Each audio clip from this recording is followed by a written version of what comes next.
Tila nagkukwentuhan lang sa labas ng isang mall sa Cotabato City ang ilang binatilyo na yan itong Lunes. Pero maya-maya, nagsuntukan at nagrambulan na sila. Isang security guard ang umawat sa mga binatilyo na pawang mga minor de edad. Kalaunan, may rumesponding mga pulis. Sa kabila niyan, hindi na nadala sa istasyon ng mga binatilyo matapos marisolba agad ang tensyon. Walang iniulat na sugatan sa nangyaring rambulan.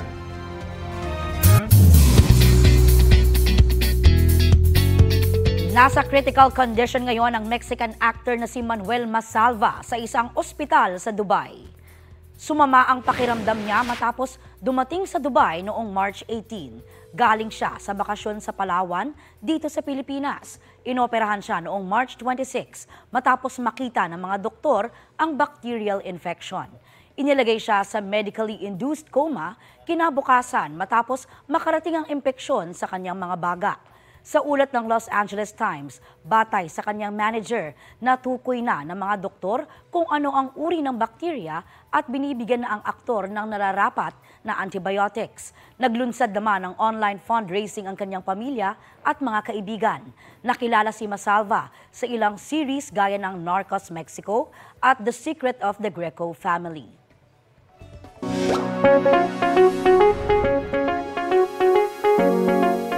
Usapang kalusugan tayo ngayong mainit ang panahon, may pumutok na bulkan at yung balita tungkol po sa Mexican actor na si Manuel Masalva. Kausapin na po natin si Department of Health spokesperson ASEC Albert Domingo. Magandang umaga at welcome po sa Balitang Hali. Magandang umaga, Connie. Magandang umaga na rin sa lahat ng mga kapusong nakikinig at nanonood. Unahin po natin itong bacterial infection ng aktor na si Manuel Masalva. Galing daw siya sa Palawan bago siya nagkasakit. Tukoy na ho ba natin dito sa Pilipinas talaga nakuha itong bacteria na tumama po sa kanya? O papaano ho ba yung ugnayan sa inyo kung meron man? Yes, dyan tayo nahihirapan na, Connie, dahil lahat tayo sabay-sabay nating nabasa yung showbiz report mula sa Los Angeles Times kasi isa nga siyang batikang aktor, no? Ang ating alam lang na impormasyon ay di umano merong nga siyang infection at ang tawag nila ay aggressive bacteria. Pinatanong ho namin sa Dubai at sa Mexico na rin, no, sa dalawang mga lugar through our WHO International Health Regulations or IHR system. Kasi hindi ho natin pwedeng panghimasukin dahil wala na ho sa Pilipinas yun, number one. And number two, nagtanong rin po tayo sa ating mga local health centers, sa mga surveillance units. Wala naman po tayong report na nakukuha.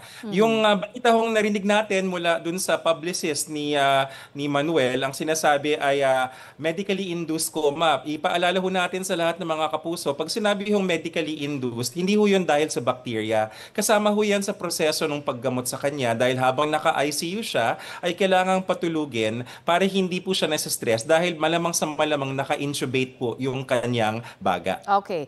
At wala naman din ho tayong natatanggap na naman parang sabihin na natin notifiable disease, ano? Patungkol po dyan. Wala ho tayong natatanggap. In fact, Connie, ang hinala namin, ito ay isang bakterya na makikita sa ating mga dagat. Hindi ho siya harmful basta hindi tayo kakain ng hilaw na lamang dagat at huwag tayong lalangoy ng may sugat. Kasi yun yung dalawang paraan kung paano pwedeng makapasok sa ating katawan ang mikrobyo na nasa dagat. Alright. At tungkol naman ho sa tag-init tayo, kasagsagan nga ho ng mainit na panahon, papaano ho natin maaring ingatan ang ating mga sarili laban po sa mga sakit, no? Lalong-lalo na doon sa mga nasa danger level na mga lugar?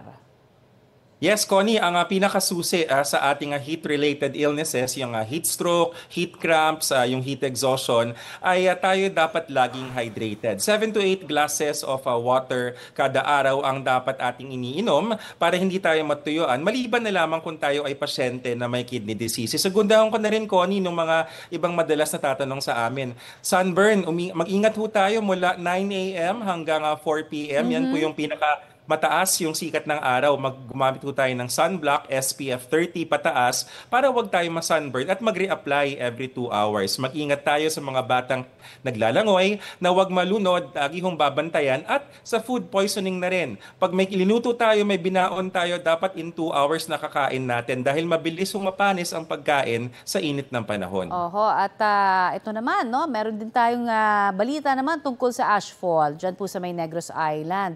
Unang-una, marami hong nasasabi nga talagang mahirap ito, no? Delikado sa mata, sa ating paghinga. ano ho ang maaari nilang magawa, no? Lalong-lalo na doon sa nahihirapan na hong huminga kapag nalanghap ang abo mula sa bulkan.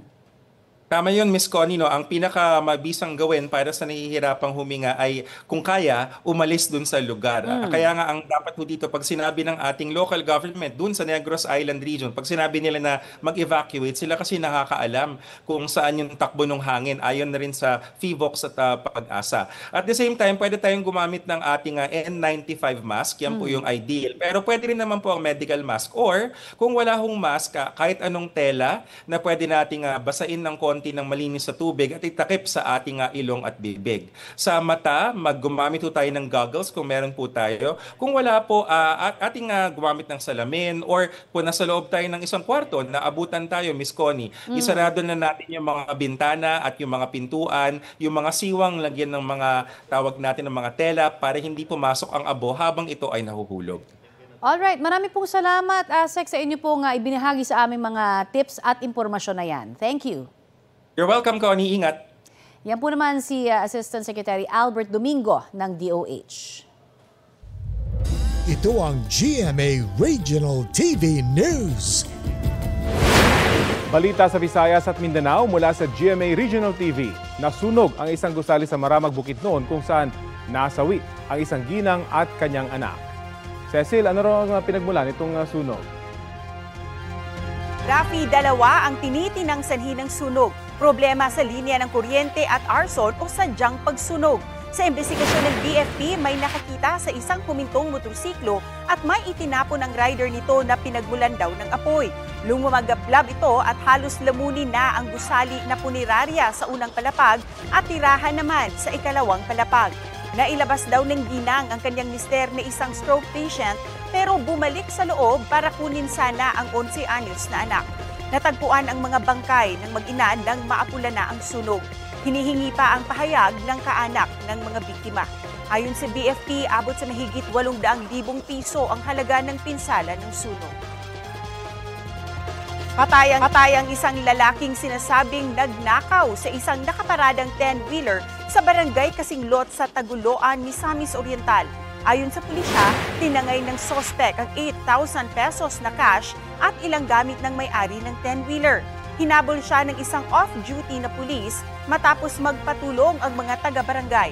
Sa gitna ng habulan, tinutukan ng sospek ng baril ang pulis. Kaya ang pulis binaril ang sospek sa paa.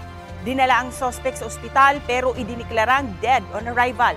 Nabawi ang tinangay niyang pera at gamit, pati ang kanyang baril. Ine-imbestigahan ng Misamis Oriental Provincial Police kung may paglabag ang rumisponde nilang tauhan. Sinusubukan pa ng GMA Regional TV na kuhanan ng pahayag ang nakabaril na pulis at ang pamilya ng nasawing sospek.